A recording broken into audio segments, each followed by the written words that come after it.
Intro, please. Oh God! Every week we do the same thing.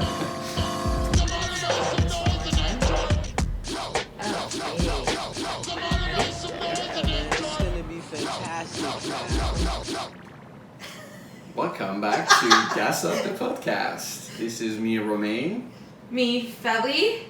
And we are on episode number 5. I don't know. It's early in the morning. 5, I don't even know where I am. Would you say you're a little hungover this morning? Yeah, I think so.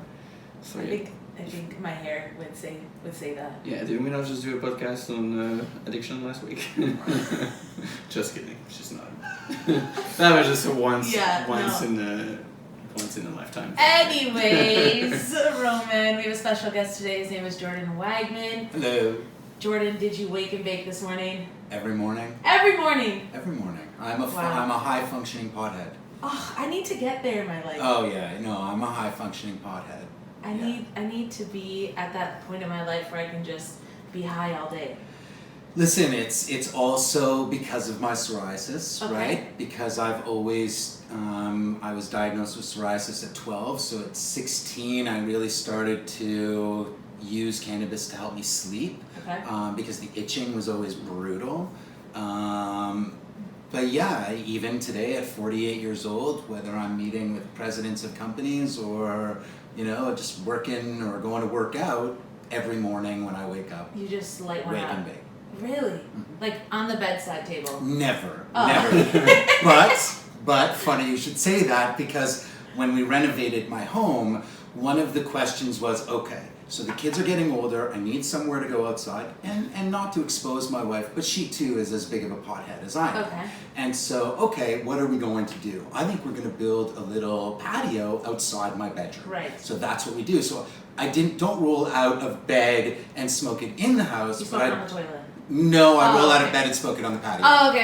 Yeah, okay. right on the patio. I feel like I'm more like, if I were a person to wake and bake, I'd be like sitting on the toilet and then like spark up. I have a 16 and a 13. Right, okay. And, Yeah. and you're very conscious, because I remember when we came to your house, you were very adamant on like making sure the kids weren't watching. Yeah, I mean, listen, I know I am not hiding what I do. Obviously, I'm talking about it publicly here. Yes. It's a little late for that. Right, and my new book is all about it, and I grow Your- cannabis in the Yeah. backyard, and I'm your show call is right, late, so. So yeah, I mean, they're aware, but it's dad's medicine, right? Like it's not dad's getting high to get high. Dad's getting high because it really helps I'm with gonna tell people psoriasis. that when I, Yeah. It's I'm good gonna be like, justification. it's my medicine. It's my Maybe you'll nighttime be a nicer medicine. person. Wow. Wow, snap. I think I'm a very nice person. Sober. For the record, Yeah. I do too. Thank you Yeah. so much. No, you're good. Okay, so Jordan is here today to talk about cooking with cannabis, his lifestyle with cannabis, a little bit about what you do and how you got into it. Give us a little The transition from Yeah. from your past life to I don't know much about you. I know you and Roman are very, very close, so So, listen, I'll sort of start right like with the today, which is, I have this platform now where, as a result of me being 48 years old and wiser, it's all about really putting people out there and learning about them, such as this young man here, or Dev, or Adrian, or young up-and-coming people, and getting to know what it is that they do and how we can support them. That's sort of where I've come to. Where I was, I started and became a chef because I used to lead a canoe tripping program in Northern Ontario. So for a decade, I'd be 50 days in the bush. Right. And, I'd get out of the canoe and put a canoe and a pack on my back and do the portage. But what I loved so much was that instant gratification at day's end, rewarding everyone with a really great meal. So I was, late teens, early 20s, and did it for a long time. One day, I'll give you obviously the Coles notes, but one day I was sitting in a lecture hall at York, and my skin was brutal. And I came home and I was in tears, and my dad said it's time to go to Israel. And so I took off to Israel. It's like, gotta go, pack your bags, right? and go into Seriously. the whole country. Because at the Dead Sea is where everyone in the world goes to the Dead Sea for psoriasis treatments. It's the lowest place on earth. The sun is very therapeutic, and you've got the Dead Sea there, which is very therapeutic with all of its minerals and salt. So I went there and learned and found sort of the first piece to my puzzle, which was the sunshine. And as I lived there in a tent at the Dead Sea for an entire year, cooking in this little cafeteria, getting, treatment every day, which consisted of tanning naked for 12, 13 hours a day with the Danes, right? Yeah. It's good times. I had long hair at the time. Oh, nice. And I played guitar. So I was the token, Canadian boy. I brought some talent with me, or at least they thought maybe it was somewhat amusing that, hey, look at the naked, long-haired dude playing guitar for us. But we'd all play naked backgammon together, and I learned a lot.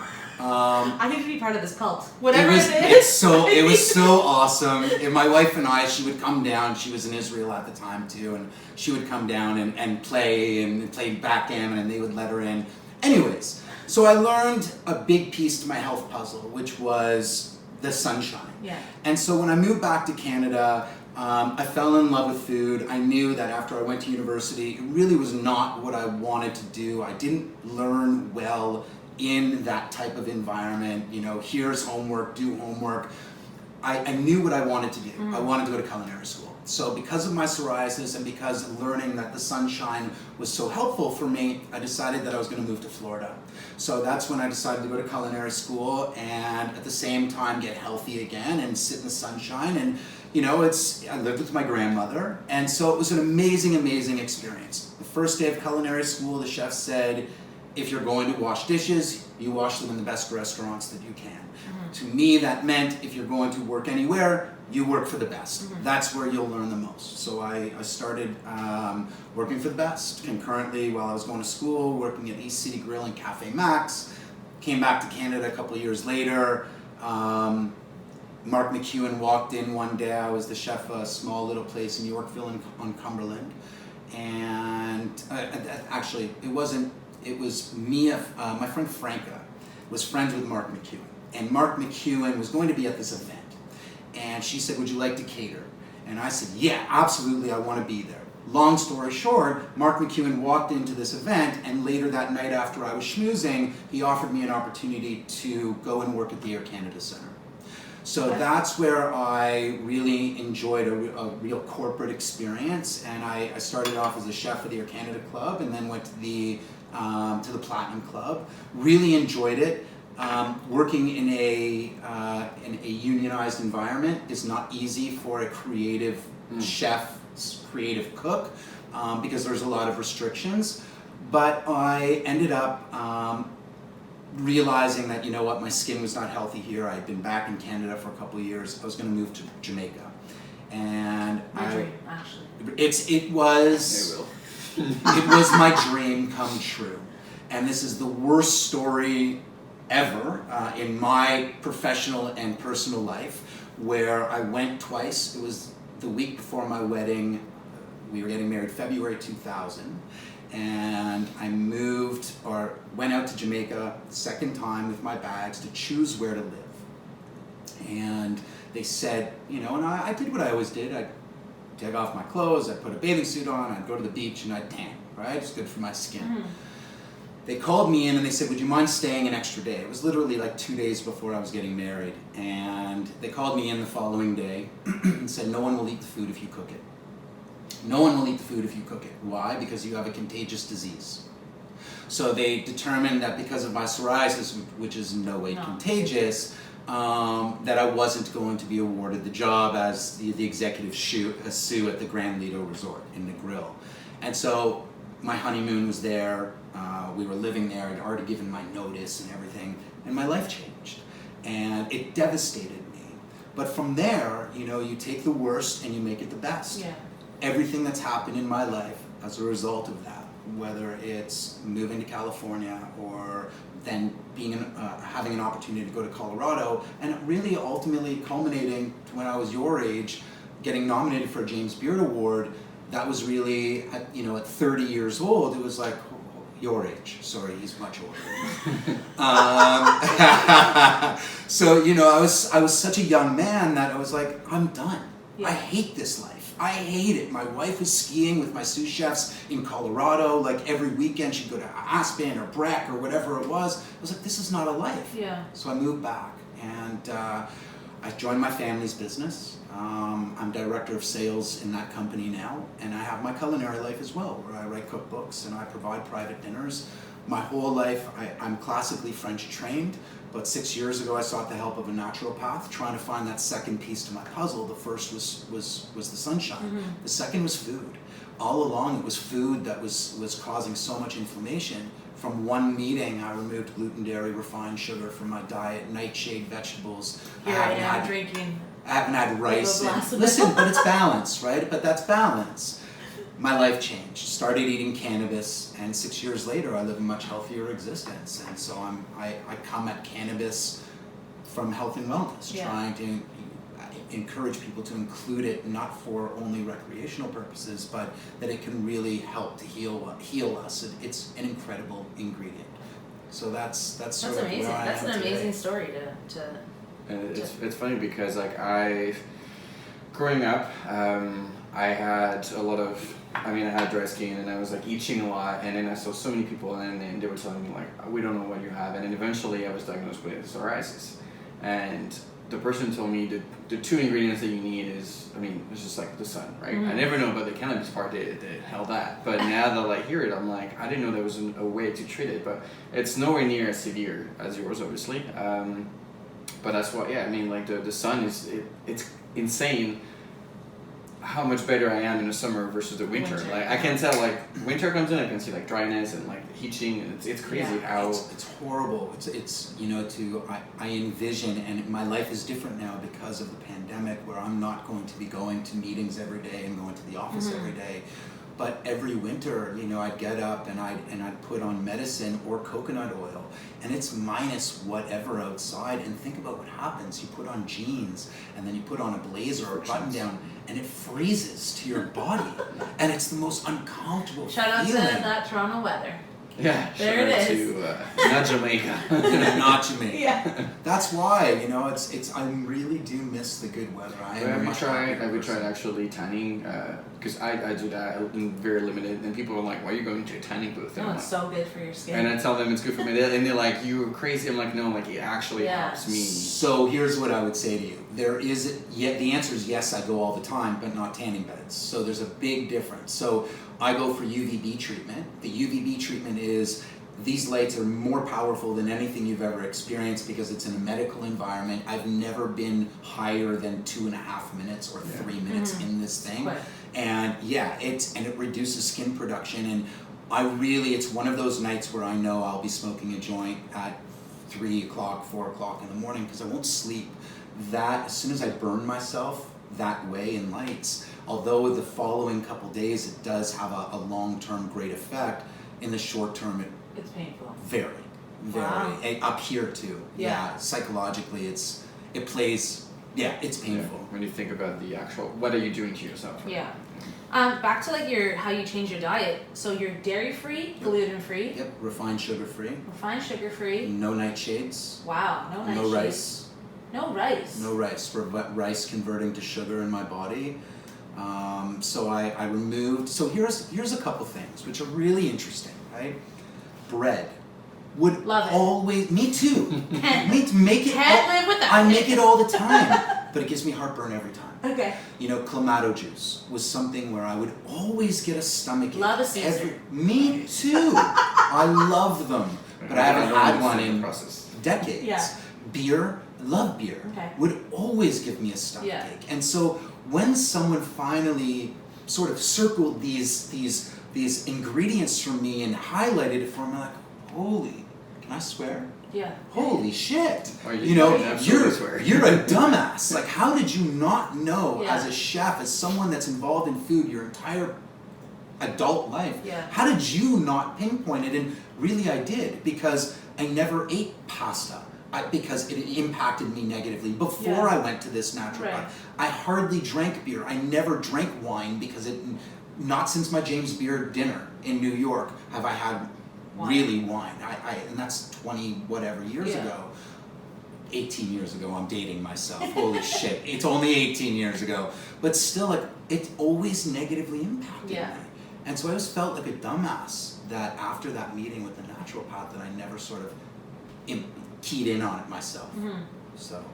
I should actually go see one because I feel the same. Like gluten really like acts on my stomach, and then like I had like chest pain coming from. It's crazy. That's why Food. I go days or weeks without having any plant-based anything. You know, sometimes like a shout out to Secret Land Farms. Secret Land Farms. Secret Land Farms, their sheep and goat products are incredible. And so when you have a good quality sheep and goat product, it's much easier for me to digest. Right. So that's definitely a nice treat for me to have. But I can't eat cow cheese anymore. Yeah. You know, cheddar cheese, a good old cheddar with an apple, one of my favorite things. I had it last week. I know I'm destined for a stomachache. Yeah. Wow. Do your kids and wife eat the same way as you? Not at No, all. just you. Not at all. Wow. No, That's tough. there's obviously been over the years a lot of migration towards Mm-hmm. the healthier version. We used to own a frozen organic baby food company Okay. called Sweet Pea Baby Food. It was the first second organic baby food frozen product in the country, but first in Ontario, and it was really based on buying the best ingredients you can, right? But my wife, who never subscribed to organics before, even after she sold the company, it took a long time to really ingrain the difference and importance, especially for me, but all of us, in buying some organic, especially the ones that are the real problem. Organic, yeah. Right. You know, and so that's where I started my relationship with Mama Earth Organics. Okay. They provide a great home delivery service, and there's lots of them. Saznicki, I'm naming them, but it's really important that supply chain is a huge part of what we do. 100%. Right? Knowing where your food comes from. Right. It's the. I mean, that's It's the biggest everything. thing. Yeah. Telling the story. Yeah. Being able to put that Secret Land Farms goat yogurt or sheep yogurt on a product, it's being able to tell the story, and that I know these people, that means everything. No, absolutely. I think even at a restaurant, like every time I'm able to go to a customer and tell them like let's say Fogo Island fish, you know, like we've done, like you're able to tell like who's in charge or Who it who's was, literally yeah. almost like fish That's or right. you caught. And I think it makes like the customers just like eyes light up, but at the same time they're gonna go back home and then they're gonna open their like a no name pack Costco. of bacon or whatever, Yeah, right? So For sure. Yep. it's not. I don't think it's embedded in the culture, and that's Yeah. Don't you think it has a lot to do with their perception of the price point? That Well, we were speaking about this Yes. a few weeks ago, Yes. where it's like people who go out to eat, if you're going to a big box brand and you're getting your A meal lot, under yeah. $30, and then you go to a restaurant that actually puts love and care into your food, and you're spending closer to 50 to 60, Yeah. they're upset about it, but they don't really understand the benefits of how we're cooking their food versus what the big box brands are doing to them. And I'm not so sure that you're ever going to, no matter with education involved, Yeah. convince them that there's a value proposition in them spending double the price, Yeah. because they don't see the value. Yeah, the economics, I think, are just, like, you know, because at the end of the day, they have to pay their bills, and then Of course. they just. I remember when I was in the UK, which is now 10 years ago, more than 10 years ago. Like there is the whole food version, right? And then people would look at them and was like, oh, like these people think they're better than us, but actually they're not. But the problem is like good food had the stamp of like rich people food, right? Yeah, that's and that's another problem. When you can't break like labels, it's difficult. You know, I think, and that's really the misconception that I'm trying to break, is that good food is cost prohibitive. It doesn't have to be. You can develop great relationships with farmers that have a lot of 100%. product that go to waste. It goes to waste unless they have a secondary process for it. I mean, if you talk about like a farm in Burlington, Plant B Organics, and we went to visit them for the cookbook about a month ago, and then you just realize everything is organic, everything is the best you'll ever have at such a low cost, because they refuse to work with second and third middleman, right? So they're like, no, we're gonna sell to you directly. Right. Therefore, the price, you'll pay a cauliflower Yeah. at $3 where you'll pay $4.99 in the supermarket. Yeah. And don't you think the pandemic has now even lent itself to that model specifically, where a lot of the farmers, a lot of the companies that would go to that middle person or people, now they're going B2C, Exactly. right? Straight to consumer. That's right. Yeah. Which is, I think it's there's two part of it. The first part is the consumer not even thinking about it or being lazy about it, but it's also the producer, which, and I will have soon on the podcast to talk about that, how people have changed. I mean, producers have changed from like always thinking that we can go direct to the consumer, it has to go through a chain, when now they're like, wait a second, all I need is a van. And, Yeah. and all of a sudden Exactly right. now I can sell directly, and then their sales are up.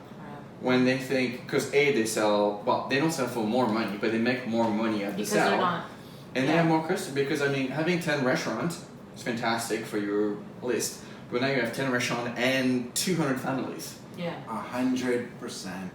You know, I think a lot of companies were told by consumers, not necessarily by the verbiage, just by their actions, that they couldn't make a difference, that it would be wholesale change in the fundamental way that we as consumers approach buying things. Now that's shifted. It took the pandemic to really shift that approach as a consumer. Yes, we buy product at a wholesale level for our clients, but we're also consumers for our families, for our home.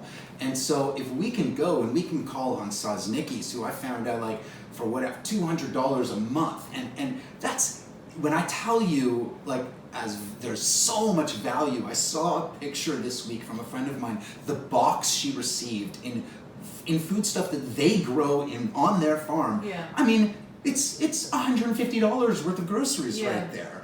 And so for $50, I just think that there's a great shift in approach, which I'm loving as a consumer, that there are so many more people available. I keep going back to that Secret Land Farms. I think I'm going to put in an order, because I didn't go to the farmer's market yesterday, and they'll deliver it to my door this week. Yeah. And I think it's realizing that both ends of the spectrum are not, actually there is a way to communicate. And I think people were scared or not knowing. And it works in so many aspects of society. When you think you're alone and your voice doesn't have any effects, and you can go back to the BLM movement, when you realize that people come together, all of a sudden your action weighs so much more, you're more impactful. And then when you realize that, then that's where change happens. Yeah. But it takes... You know, speaking of change, just in terms of cannabis, the mindset has always been the gummies, the brownies, the cookies. Yeah. It's, you know, the sugar. And the mindset's just always been that that's what's available. And quite frankly, if you go on the OCS website, right, the Ontario Cannabis Store, and you read through the ingredient list, and maybe something's changed since I've been on my soapbox about it, but I doubt it. There's nothing without sugar. Even the tea is not available There's a without lot of sugar. issues with the Ontario Cannabis Store. Lots, Like, lots, so much. lots. Like, from packaging to dose Lots. amount, it's like not. So what is, I love that you brought that up specifically, so what's your challenge with it, with the dosing specifically? So, on the edible side, Yep. it's like nothing. Like, it's a super, 10 milligrams is the limit. and it's like, you don't feel anything. Yeah. With like, if you buy pre-rolls, they're okay, they're not bad, because Yep. you could gauge a little bit, but the edible side of their thing, they don't have any experience on that yet. And it's, you know, I think that everyone, both in the, you know, legacy market and, you know, the legal space, understands from the legacy market that there's huge value in having 50 milligram chocolate bars, 100 milligram chocolate bars. If you go to Vegas, you buy a chocolate bar that's basically 10 by 10, so it's 100. I think that's their limit. It's 100 milligrams, but it's logical. There's 10 squares, and then that's it, right? Easy math. Right, and it's not a waste of packaging. That's the other It's thing. just such an incredible waste of packaging. Yeah. The other thing is that you can actually, it doesn't have to be 10 milligrams per piece. Yeah. You can actually have 2 times 5, you can have 4 times 2.5, and the incredible part about that is that there is a tolerance when you are producing cannabis product, and again, since I've been involved in a discussion and bringing something to market, it's been a couple months, so I doubt anything's changed. So I'll just work with what I know. The tolerance being, if you are making one truffle that has 10 milligrams, it can be plus or minus 15%, which means you could have, in that 10 milligram truffle, you could have 11 and a half, or you could have 8.5 milligrams. So there's there's not necessarily, because that's a big swing, a perfect repeatable experience for the consumer. That's why there are people like, and I'm giving a shout out to my friend Rick Meslin, a shout out to my friend Rick Meslin, Ricky. So Rick Meslin, there's Dinah Leo, which is a real, and I texted with him the other day just to get a better understanding of what's going on. But is everything organic? No. Is everything have sugar? No. There's products that are available without. But there is an understanding of repeatability. So he will then not say, okay, there's roughly 10 milligrams plus or minus 15%, or 4 times 2.5 plus or minus 20% or 25%. He's telling you there are exactly 10 milligrams. Why? Because it's called precise dosing. Yeah. The difference between how you created your cookies, which is what we call batch cooking, versus precise dosing. And each individual one is dosed, and you control exactly what's in there. Yeah. So Dinah Leo is doing that. That creates a repeatable experience. Even our friend Adrian Nyman, who's, Adrian Nyman. Shout out to Adrian. So even Adrian Nyman, who's coming to market with Ollie. Yes. Right? So, you talk about people trying to create, again, I could go on and on about my beliefs about sugar, but I'm not going to win every battle. The fact that these people are coming to market with a repeatable experience, that's what the consumer's looking for. And I think up until this point, even in the legacy space or the black market space, that hasn't necessarily been the case. Yeah. That there's roughly 300 milligrams. It's, you've got a gummy, it's got 150 milligrams, but you cut it up. Are you cutting it up perfectly? Exactly. Of course not. Yeah. So that's my biggest concern with that space. Very interesting. So there's actually a market for that, to create that experience and then really having the process, because that's why I know nothing about cooking with cannabis. And when I was doing a show last week, it was around cooking with cannabis, and then the first person I called, Boshana, was like, yo, please give me a download on everything I need to know in the next 5 minutes. And it makes so much sense. It's actually realizing how you have no control, and therefore the experience are different. And this may be why sometimes the person in front of me is literally baked, and I'm like, what's happening? Are you okay? And it makes so much sense that you can actually dose it, and it works with everything. It's just like having alcohol. Imagine you have a bottle of wine and you pour 4 glasses, and one of them is 2% and one of them is 6%. You're not gonna get drunk the same way. It's literally the same thing. No. And then if you go to pour them a second glass, or a glass the following day, that's right. So it's all about creating that repeatability. Yeah.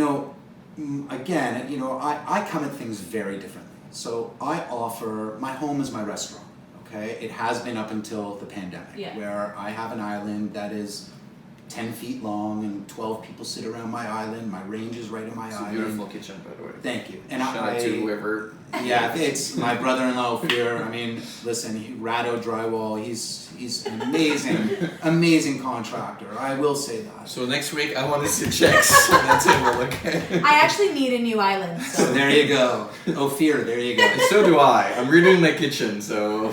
So I love creating this experience, but it's an experience where people will come, and it's about the food. It's not about how high I can get you. It's about including over 15 courses, 6, 7 that have THC, and the balance of CBD.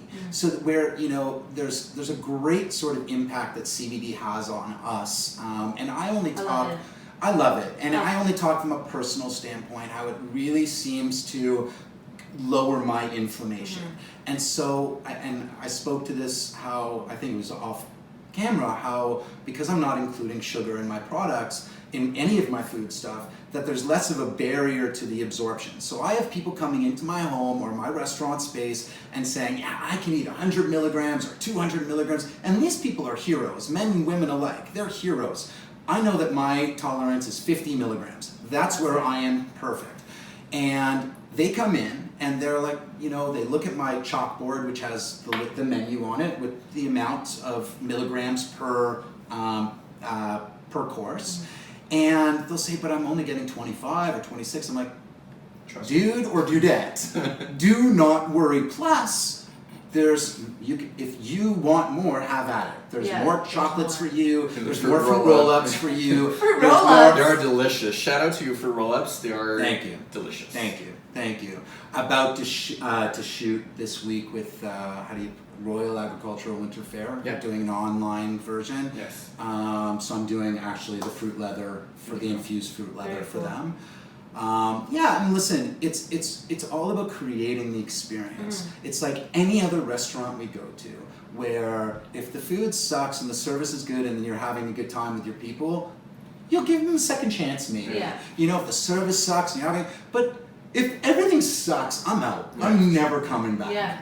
You know? Yeah, it's true. But in terms of flavors, I think it's never really talked about like the actual taste, because I made the cookies and I really enjoyed the flavor that the oil brought to the cookie. I think it was more of a note than a flavor, because the two gentlemen that was filming with me, like, they was like, we can't taste it. I'm like, you can really have that like floral, almost like a pine tree kind of flavor. I don't know if you know what I mean. I do, because I can tell you exactly what terpenes were in there. So yeah, and then I was just like, wait, no one talks about the flavor you can bring to a dish. And I could already see so many dishes that were like, wait a second, that flavor could work so well with this or that, or even my tuna tartare. I was like, it would be bang on. That would really bring like really like exhaustive flavors. There's a lot of lemon tones. So that is heavily lemon. There is some pine. There are definitely some of those notes, but it's heavily lemoned. And so, you know, there are a lot of people who in the cannabis space profess to be a cannabis chef. I'm not a cannabis chef. I am a chef. And I use cannabis as an ingredient as I do any other seasonal ingredient or great ingredient. I show it respect and I complement what it is that I'm making with the cannabis. Although I have different oils that have different terpenes, different nose, different profiles, aroma profiles, I will generally be okay with creating all of my food stuff using the same oil. Same one. Yeah, because for the most part, it's just a complement. Like I use acid. You know, I'm not sure, and I think we were talking about this again off camera. There's not Acid like lemon, not acid Yeah, like right. dropping acid. Okay, Sorry. just checking. Thank you I for just have to know qualifying. what acid Acidity, we're talking about acidulated here. liquids. Yeah, for sure. Not the Saturday night acid. No, not the Saturday night. Let's get high acid. Sorry, I just needed to qualify that. Yes, thank you. You know, I use it as an acidulated liquid where that note sort of brings out everything else and gives it that huge pop of flavor. Yeah, absolutely. That's but that's to what I'm about to ask is your favorite thing to incorporate cannabis in that heightens both the cannabis, the food, and the flavors. Like, what would that be? Yeah, I love savory because Okay. I love when people.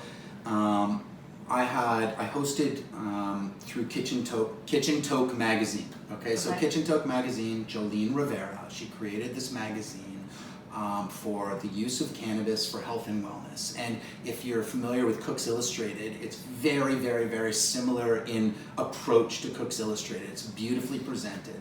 I hosted them with Forbes magazine in my home. And one of the dishes that he couldn't understand the infusion was I had a seared piece of basically salmon belly sitting on top of a flax cracker on the rim of a shot glass. And on top was this infusion. And the infusion was toasted hemp seeds with oil, with raw cannabis in it. But the focus was never, I'm getting you high or I want you to taste the cannabis. It's how is that product going to influence the salmon?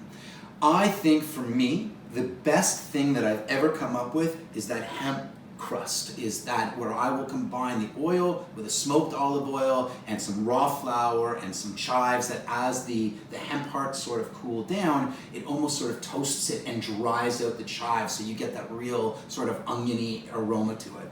But that's definitely my favorite. You can infuse cannabis in anything. Yeah. But what you can't do is do it incorrectly. You can't sear a piece of meat.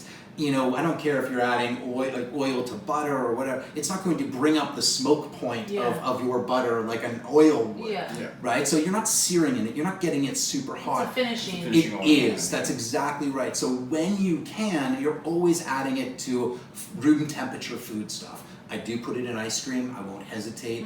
But I will never add it or rarely add it to a hot food stuff. Yeah. I don't want it to cook. It can over time degrade.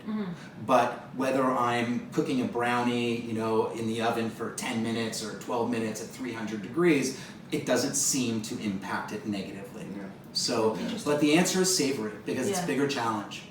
Very cool. What are your thoughts about people who come to these dinners just to get high and not They don't, not my dinners. Okay. Yeah, they won't. Pre-selected. They don't. My price point's out of. No one's coming to just get high at that price point. You know, I charge $225 to start for an experience in my home. So it's expensive, and so I don't serve alcohol or anything. You bring your own, and my pleasure. I will definitely create the experience for you. People are coming for a food experience. More often than not, what I find, it's not the cannabis experience. People are like, okay, so you don't cook with gluten, you don't cook with dairy, and you don't cook with sugar. What the fuck am I eating? Right? How am I having dessert? You're showing 3 or 4 desserts. Well, dude, you're just in the midst of finishing off an amazing cookbook. Did you come up with pretty cool vegan desserts? Well, exactly, and it's funny because I was gonna jump on. I was just thinking, obviously, you cooking vegan pretty much on a daily basis. You just realize it's the same thing. It was just like people think that like vegan doesn't taste, vegan is uninteresting, vegan is not fun. But you realize that when you create a lot more when you're actually faced with a challenge.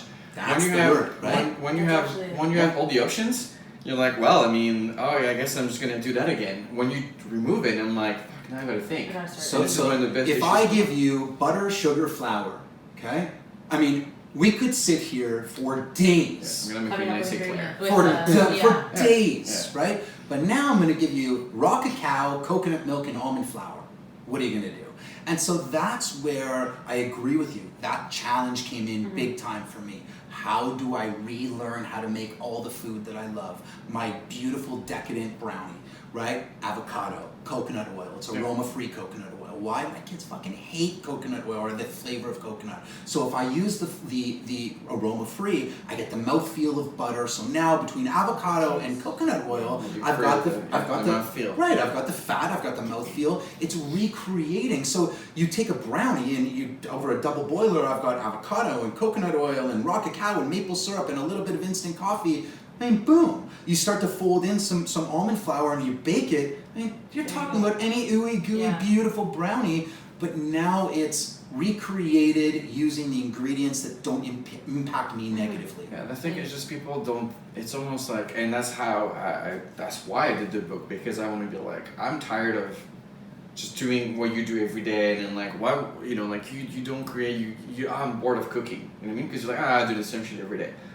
You don't have to, and you can actually like be like, okay, well, like like if you were on Chopped and you had like a mystery box, and you're like, I'm gonna make all this shit taste good. Yeah. You know what I mean? And that's kind of like the same idea. I was like, let's just try something new, and it works. It's possible. Do you guys know how that was created? Like, have you ever had to do a sort of a brown bag competition to get a job? Yeah. Have you had to? Yeah. So that's how Chopped, that's how Iron Shit, like that's how this, that's how this stuff was created. So when I was in the UK, shout out to the UK once more. So I was part of, the last place I worked in, so it was a hotel, a chain of hotel, but like more like higher end. And they had a sous chef program where you had to, I think it was 18 months, and then it was literally a competition. It was like 12 of us. We would meet every month. And at the end of each session, there would be a culinary box. And the best chef overall will get a head chef position Right. within the company. Right. And you had prizes, right? So like, and that's something. I mean, I left after 8 months when I moved here, but I had won every single mystery box because I was coming from a different background. Like I come from like just before I went to a Michelin star restaurant, and I come into this venue, and then the cooks and chefs were maybe more used to like traditional UK placement. So I had a lot more training under my belt. So we were not as fair, but you just realize that like it's probably the most fun I've ever had. Where when you don't know what you're cooking with, you have an hour, and you're gonna come up with a dish. Yeah. Huge challenge, and that's how you know. I can tell if someone can cook if you can create something from nothing. Nothing. Yeah. Create something from nothing. Fridge Anyone. leftovers. Literally. That's fridge clean. That's how you know when someone can. It's easy to go to the grocery store and then Pick your create. Yeah, of course. It's great. So I created this Mama Earth Organics, right? So this food delivery, I love it. And here's why I love it so much. Because it's rare that I will go in and adjust it. I have no idea what I'm getting. Yes. Zero. Random. I wrote a blog a couple of years ago, what the fuck do I do with rutabagas? Like, that was the name of it. I fucking hated them. I hated them, and I avoided them, right? I sold you turnips, right? So I don't love the stinky feet, Bitterness, yeah. you know, I'm not a huge fan. But I wrote this blog, and the reason I wrote it is because I never adjust what they were giving me, and week after week in the winter, I'd get fucking rutabagas. And so finally, I'm like, all right, I guess I'm trying rutabagas, and I loved them. And I loved them, Yeah. you know, and it wasn't about, okay, how can I, you know, cut up some lardon and cheat with Brussels sprouts, or, you know, we talked about, you know, sugar in turnips or whatever. That's easy, like that's easy to, but how do you make rutabagas taste good without adding the shit, right? Without adding the stuff that I'm, in its raw, that's natural right. form. Yeah. That's right. So it took a lot of practice, you know, I'm not ashamed to say that, you know, I don't read about other chefs, I collect cookbooks, I don't. Same. I it's literally exactly have the all these same, cookbooks, yeah. and I don't Never. look at any of them. Every time I get like, who inspires you? I was like, I get that same question all the time. I'm like, oh. And I was like, I don't no. know, and I'm always like, I don't know, it sounds like a dick, but Yeah. like, I refuse to look at other chefs Yeah. because It's cheating. I don't want to Literally. know what they've done. It's Same. cheating. I'll It's- buy the cookbook That's because right. I support them. That's I right. buy the cookbook because it looks aesthetically pleasing. And that too. I mean, like and then like I'm like, you're my friend. You do a cookbook. I'll buy you a cookbook. It's gonna be on my shelf. And then the first time somebody opens it, I'm like, ooh, that looks very new. Yep. I refuse to open cookbooks. It's not, it's, you know, especially for people like us that are creating. And so constantly working on recipes, both for clients and for publication, I don't want to take from other people. I want my inspiration to be whatever it is that I'm pulling out and how I feel. What you feel that day. You know? It's the Yeah, best I mean, way like, to create. I mean, time I was just made dinner, and then my lady would be like, what are you doing? And I was like, middle of cooking. I was like, No idea. I don't know. Of course. And she's like, how? Yeah. I mean, like, we're about to in 15 minutes. I'm like, yep. And I still don't know what we're doing. That's And, right. and she's like, how do you do it? I'm That's like, right. I don't think there's an answer to that. Yeah. People have to ask, they do not understand. Yeah. And so it's when you are an artist, which is what you all are, it's hard to describe your artistry. It's hard to rationalize and describe your artistry. What we're doing and how we Right. do it. Yeah. It just Right. works. All I say, and it's just like, don't worry about it.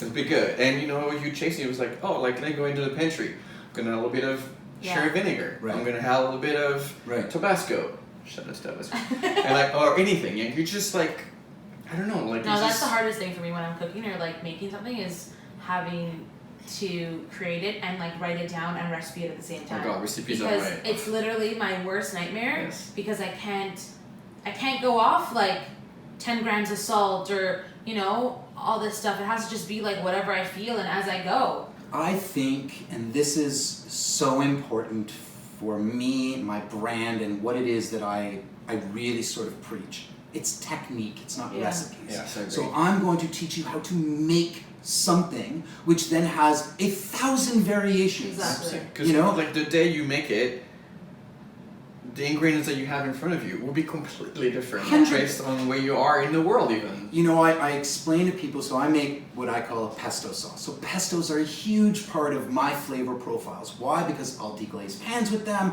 I'll take steamed carrots and I'll toss them, whatever the case. But the pesto is always the same. There's never any nuts and there's never any cheese. So what are they? Look, just herb purees. That's all they are. So, look, Jordan, how do you do that? Well, you see that recipe? Well, just replace the basil and the scallions for chives, or the basil for cilantro, but people are so caught up with, and I think the Food Network has helped to sort of ingrain this, they're not cheesing techniques, they're teaching techniques. Writing on paper. Right. That's all it is. Yeah. That's why, sometimes everyone with these cookbooks and TV shows, it's like, that's not cooking. Let me teach you. Yeah. And that's the thing, I mean, like, for writing a cookbook, and I'm like, the thing is, I know that the recipe that I did works when I do it, but I 100% know that when they do it, they're gonna be like, oh, it doesn't work. Yeah. And that's what I said, I was like, I hate when I do events, and I write the menu, whatever, I still give them, I don't give a recipe, I'm gonna write, the way I word my dishes, like, tuna, soy, scallions, shiso. Yeah, that's how because I don't want to say I love you. what it is. Yeah. That's hilarious that you just said that. I'll tell you what.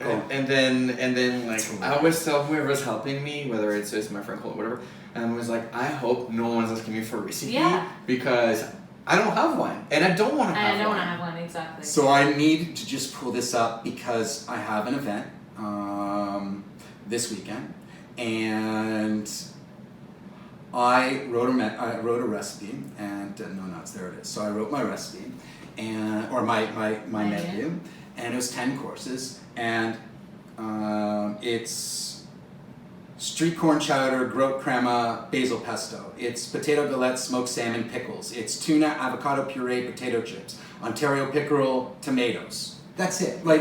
There's not descriptions. And so when the client came back to, Rebecca, my partner, and said, could you please ask the chef to expand if he doesn't mind? I said, no. Because if I'm not going to be locked in, because that's why, that's right. Exactly. I never, ever, want to be locked in. Ever. And I never give people menus, ever. That's why you don't know the menu until you come to my home or my restaurant. What you do have control over, your likes, your dislikes, and your dietary restrictions. Other than that, if there's something you want, I'm making it. If there's something you don't want, I'm not including it.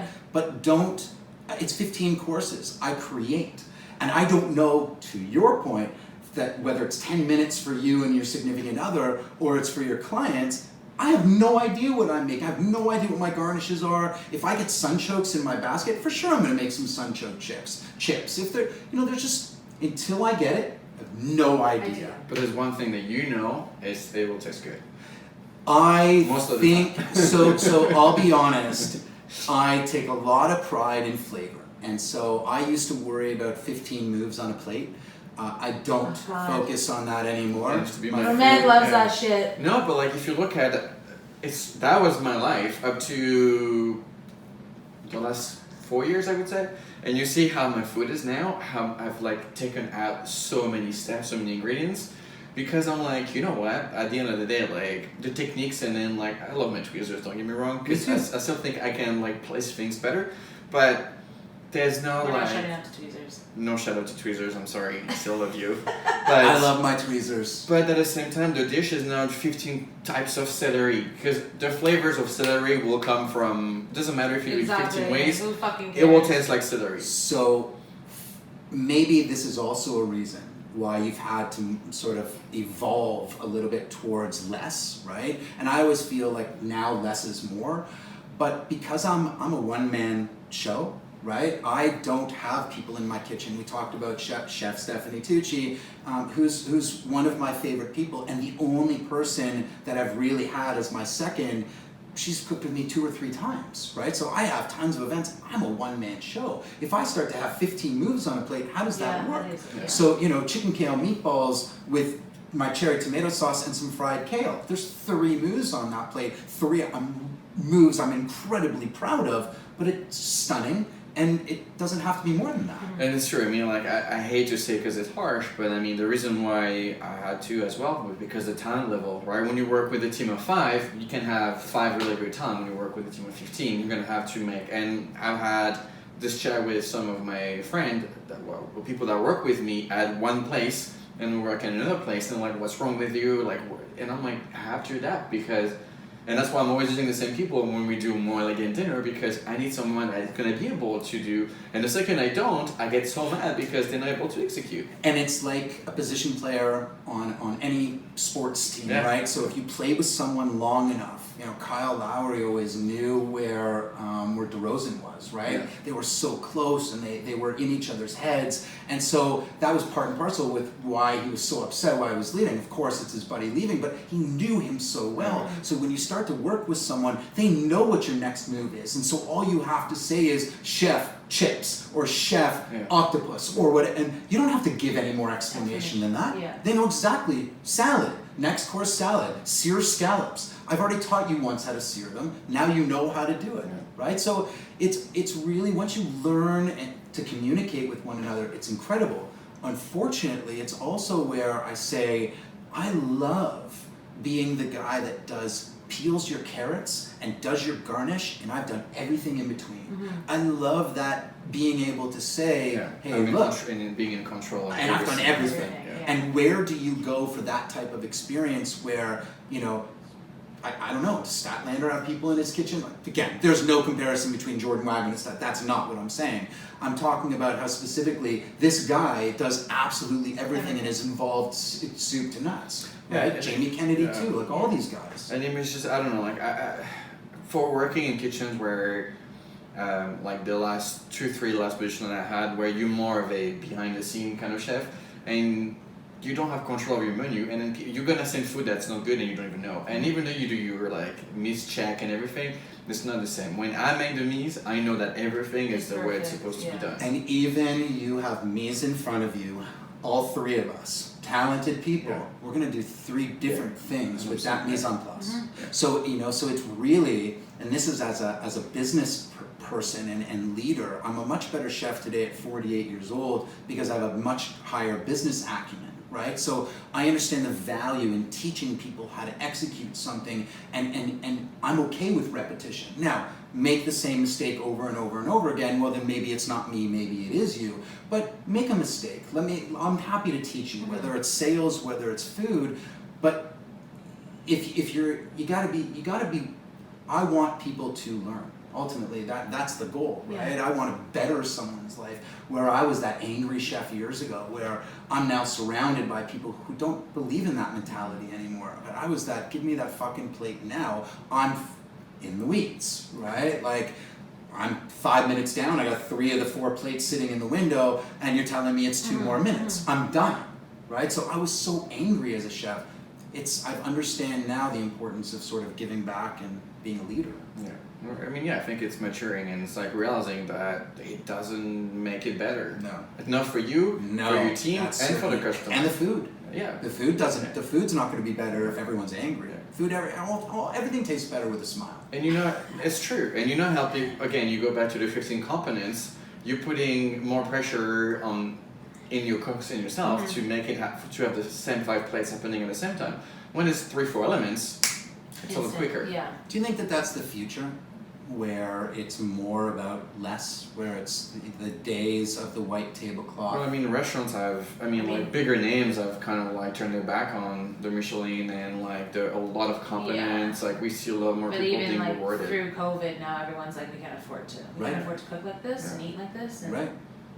And then the thing is, like, you go to, I've never been to Noma or like restaurant like this that are more. Well, Noma's doing burgers right now. Yeah, and you know what? Burgers Like, and there's fries. a line up, Yeah. an hour line up, because people are always going to do the best burgers. So that's exactly where I was going to go with that. But so if you've got Noma making burgers, aren't you guaranteed that that's going to be an incredible burger? Yeah. Yeah. Because you know it's the best ingredients. That's too. right. That's right. So that's where, you know, and that's my approach to all food. You buy the best ingredients, you do very little to them, and you serve them. And then how do you? I mean, like they have I can't remember his name, but they have a Canadian. Yeah, he's amazing. Yeah. Young So man. So and then you I can heard him see speak. the techniques that they're using. Jacob?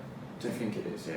And he's using techniques that are like 1,000-year-old. You know, like it's not mad as people would think as a futuristic restaurant. It's actually backward when they're actually doing stuff that's been done for 1,000 years and simpler. So do you know my favorite Toronto chef doing alchemy, you know, with regards, I mean, we all, I hope, know and love him. And Chris Locke is He's one of the dudes who is doing an amazing job. Shout out to Chris and Marvin. We love Chris. Love Chris. They just got rid of tipping, so. Yeah, Yeah. they did. Watch episode 3 on tippings. Yeah. But really quickly, indica or sativa? I'm that sativa, I think, Okay. is certainly me, but I don't discriminate. Okay. How's that? Is it a certain type of day, a feel, Yeah, a I mean, mood? sativa's more for me, a little bit more of an up, but so I am I like to smoke cannabis. Mhm. I love to smoke cannabis, but I use raw papers. I'm very specific in what I choose. It's, as I said, it's just another ingredient. But I love my edibles. I love my oil. That was my next question. You know? Edible or smoking? Yeah, I've started to. I love smoking. Yeah. But I'll take a drag or two and put it out, right? So, but I love my edibles and I love making them. Yeah. So I'm migrating towards. Are you edibles. always consuming your own edibles, or Never anyone you're else's. never buying anybody else's edibles? Never. Did you ever buy anybody else's Never. edibles? Always making your own. Yeah. Really? Never, Very never, cool. never. There's a long period of time where I didn't have access to edibles, and I really wasn't thinking about making edibles. But for the last 6 years, it's been all my All stuff, and yeah. Have you ever thought of selling those items? And No, not. No, because I do it for my clients, Yeah. and I will make them for friends, but it's for personal use, and so no, I don't.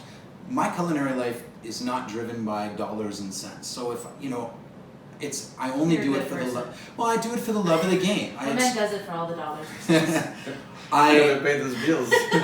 And listen, I'm very fortunate that I have a whole different professional Yeah. life that pays my bills. So anything I do in my Is out culinary of world love. is truly out of love. Thankfully, a lot of it does pay me, but Yeah. a lot of it I do to give back. The one thing I would say about cannabis as a whole is we seem to be getting to a place where there's a better understanding that it's not just about getting high, that there is a health and wellness component to it, and that's what I like, and that's how I differentiate myself. So it's not just about how much pot can I consume, Yeah. it's have an experience or eat something to lower your inflammation. So if someone was in need of something, I don't share a lot of my recipes that are proprietary. My fruit leather is all over the Yeah. internet, but there's a lot of things that I have that are proprietary that I'd like to see come to market in en masse. I work with different licensed producers. Right now, that's sort of come to a halt. But I would like to see there be a lot more sugar-free, dairy-free, gluten-free products on the market. I hope one day people understand that it's definitely at a different price point, but I think there are people who would be okay paying a premium. Yeah. And I think also it's a very Canadian. I don't know too much about America, but in Europe, I don't think the mentality is there where you see it as a health and wellness, but still a very I want to get high. And I think until that mentality switch globally, I think it will be easier to. Europe, I think, is certainly ahead of the curve a little bit in some countries, and their approach to CBD use specifically, which I'm a huge advocate of. The one company that I would say the most incredible product, the one that I'm so excited for, and they're not Canadian, is this Kitchen Toke magazine came out with a product called Kitchen Toke Honey. And I did an interview with her last week, Jolene, where it's not a man-made honey. It's actually bees that are fed this cannabis sort of mixture, and so they're creating honey. Wow. And the feedback she's getting, Forbes wrote a huge article on her. That's very cool. It's a really, really, really cool product. So I'm really hopeful there will be more innovative type of product like this focused on health and wellness. That's I think that's a big thing too. People still don't understand the benefits of cannabis. Everyone just thinks you're a pothead. High functioning. Yeah, no, I mean I do it to sleep because coming home from work after 14 hours, it's so hard to fall asleep after. Of course. Because your mind You're wired. it keeps going, it doesn't stop. Holy shit! I forgot to order carrots. Yeah. It was my 3 o'clock in the morning night. And then Holy start shit! I forgot sweating. to order. That's right. So true. Right. What's your go-to snack when you are high? Okay, so that's a great question. So I I love love snacks. me too, I love snacks. I love making my own snacks. Like I have a lot of munchy snacks, but I'm going to shout out to someone else because this is Chef Doris Finn. If you don't know Doris, so Chef Doris Finn has created something called Finsicles. Okay. And if you envision basically a Haagen-Dazs bar, but using chocolate sauce chocolate and really good quality dairy-free ingredients. Okay. And so I went and picked up 20 last Sunday, and like I've eaten more than half the bag already. And so, I love, and that's the other part about being the elder statesman, right? Is that I'm very comfortable in my own skin. I don't care about me. I'd rather give the love to somebody like Doris who's putting so much love into something to help people change their lives and make one small change in your life. You suffer from an autoimmune deficiency or an autoimmune disease. Sugar's not good for us, gluten's not good for us. I'm not standing on my soapbox, but do your due diligence and understand the impact that these ingredients have on us. But when you have somebody like her who's coming to market with this incredibly artisan, carefully, made product with so much love, you want to support them. Yeah. So this is her making her Finsicles. That's my favorite go-to snack when I have the munchies. So you like the sweets? I always love sweets. I grew up with Haagen-Dazs and, I love sweets. But my favorites, like I make my brownies all the time. Yeah. I make ice cream all the time. My favorite right now is banana and caramelized pecan. So I'll infuse it, I'll not. And what is it? Like seriously, frozen bananas, pureed and caramelize your pecans with some maple syrup. Couldn't be easier. And I create these recipes where you don't even need an ice cream machine. Yeah. Throw your bowl in the freezer, throw the puree in the freezer and whisk it up every 20 minutes until you get that desired consistency, right? Break up all those ice crystals, boom, you got some nice vegan ice cream.